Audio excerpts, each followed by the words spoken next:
sembilan ni butik item tau. Dia material smooth leather. Macam kita tahu smooth leather ni susah nak jaga.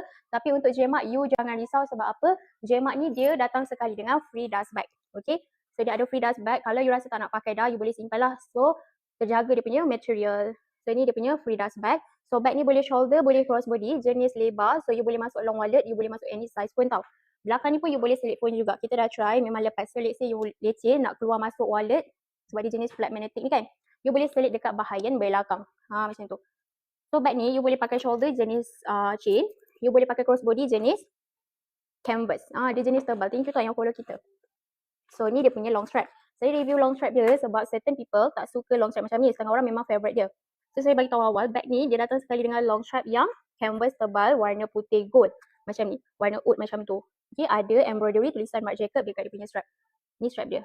Kalau you nak pakai crossbody sahaja, you boleh remove chain dia. Jangan risau. Yang chain dia boleh remove. Jenis removable.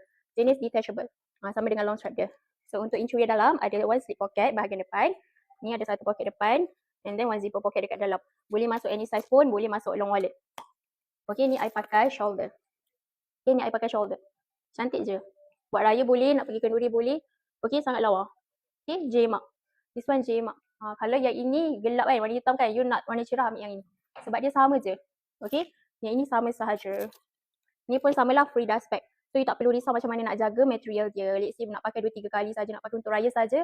Dan nak pakai next tu lambat lagi. So you boleh simpan dalam dust bag dia. Okay.